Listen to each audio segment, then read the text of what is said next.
ഒരു നല്ല മനുഷ്യനാവുക എന്നതാണ് ഏറ്റവും പരമപ്രധാനമായിട്ടുള്ള കാര്യം. നല്ല മനുഷ്യനാവാതെ ദൈവത്തെ അനുഭവിക്കാൻ സാധ്യമല്ല. ഏത് മതത്തിൽ വിശ്വസിച്ചാലും, ഏത് മതത്തിൻ്റെ അനുയായി ആയാലും, വക്താവായാലും, മേധാവിയായാലും, നമ്മിലൊരു നല്ല മനുഷ്യൻ ഇല്ല എന്നുണ്ടെങ്കിൽ ഒരിക്കലും ദൈവത്തിന് പ്രീതി ഉണ്ടാവില്ല. ദൈവത്തിൻ്റെ പേരിൽ മനുഷ്യൻ്റെ പ്രീതിയിൽ ജീവിക്കാം എന്ന് മാത്രമേ ഉള്ളൂ. ദൈവം നമ്മുടെ മനസ്സറിയുന്നവനാണ്, ഹൃദയം പരിശോധിക്കുന്നവനാണ്. അപ്പോൾ പ്രഭാതത്തിൽ തന്നെ നമ്മുടെ ഹൃദയങ്ങൾ, നമ്മുടെ മനസ്സുകൾ അറിയുന്ന ദൈവത്തിൻ്റെ മുമ്പാകെ നിന്നുകൊണ്ട് ഇന്നേ ദിവസം ഒരു നല്ല മനുഷ്യനായി ജീവിക്കാൻ എന്നെ അനുഗ്രഹിക്കണമേ എന്നുള്ളതായിരിക്കണം ഏറ്റവും വലിയ പ്രാർത്ഥന. ഒരു നല്ല ഹിന്ദുവായിട്ടോ, ഒരു നല്ല ക്രിസ്ത്യാനിയായിട്ടോ, ഒരു നല്ല മുസൽമാനായിട്ടോ, ഒരു നല്ല സിഖുകാരനായിട്ടോ അങ്ങനെയൊക്കെ പ്രാർത്ഥിക്കുക എന്നുള്ള രണ്ടാം ഭാഗമാണ്. കാരണം ഈ ഹിന്ദു മതത്തിൻ്റെയും ഇസ്ലാം മതത്തിൻ്റെയും ക്രിസ്തു മതത്തിൻ്റെയും സിഖ് മതത്തിൻ്റെയും ഒക്കെ അന്തസത്തയിൽ, അവരുടെ ആ മതങ്ങളുടെ എല്ലാം പ്രമാണങ്ങളുടെ അന്തസത്തയും എല്ലാവരെയും നല്ല മനുഷ്യരാക്കുക, ഈശ്വരഭക്തിയുള്ളവരാക്കി തീർക്കുക. ഈശ്വര ഭക്തി എന്ന് പറയുന്നത് ആ മതങ്ങളിലെ ഭാഗഭാഗിത്വം എന്നുള്ളത് മാത്രമല്ല, അതിലൂടെ ദൈവം നമ്മിൽ നിന്ന് ആഗ്രഹിക്കുന്ന ഒരു നല്ല മാനവികതയുണ്ട്, ഒരു മനുഷ്യ ഹൃദയമുണ്ട്, ഒരു മനുഷ്യൻ്റെ നല്ല മനസാക്ഷിയുണ്ട്, ഒരു മനുഷ്യൻ്റെ നല്ല മനസ്സുണ്ട്, നല്ല ചിന്തകളുണ്ട്, നല്ല ഭാവനകളുണ്ട്, നല്ല പെരുമാറ്റമുണ്ട്, നല്ല ഇടപാടുകളുണ്ട്, നല്ല ഇടപെടലുകളുണ്ട്.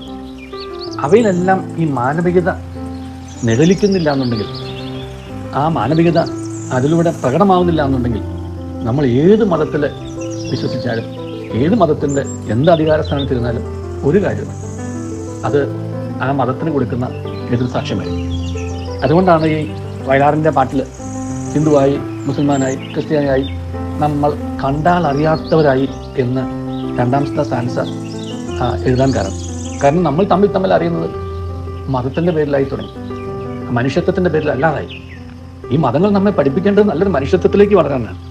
ആ നല്ല മനുഷ്യത്വം നഷ്ടപ്പെട്ടിട്ട് നമ്മൾ ഇന്ന മതത്തിൽ ഇന്ന ആളാണ്, ഓരോ മതത്തിൻ്റെ പേരിലാണെന്ന് അറിയപ്പെടുന്നുണ്ടെങ്കിൽ ഇതിൽ പരം ദൗർഭാഗ്യകരമായിട്ട് ജീവിതത്തിൽ സംഭവിക്കാനൊന്നുമില്ല. അതുകൊണ്ട് ഏത് മതത്തിൽ വിശ്വസിക്കുന്ന ആളാണെങ്കിലും ഈ ശബ്ദം ശ്രവിക്കുമ്പോൾ ആത്യന്തികമായിട്ട് നമ്മൾ പരിശ്രമിക്കേണ്ടത് നല്ല മനുഷ്യനായി തീരുക എന്നുള്ളതാണ്.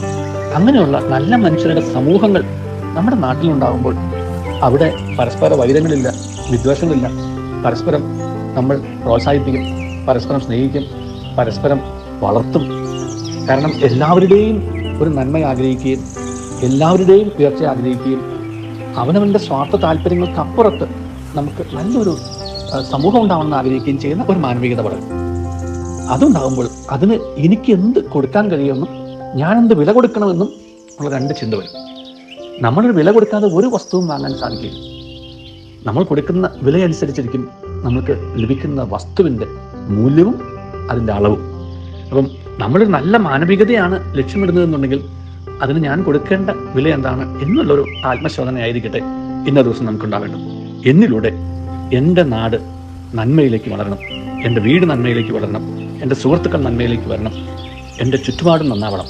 ഒരു നല്ല സമൂഹത്തിന് എന്തെങ്കിലും ചെയ്യുവാനായിട്ട്, എന്തെങ്കിലും ഒരു വില കൊടുക്കുവാൻ ഇന്ന ദിവസം ദൈവമേ എന്നെ അനുഗ്രഹിക്കണമേ എന്നുള്ള പ്രാർത്ഥനയോടെ നമുക്ക് ദിവസം ആരംഭിക്കാം. അപ്പോൾ നമ്മുടെ മനസ്സിലും നമ്മളെ കണ്ടുമുട്ടുന്നവരുടെ മനസ്സിലും നല്ലൊരു മാനവികത വളരും.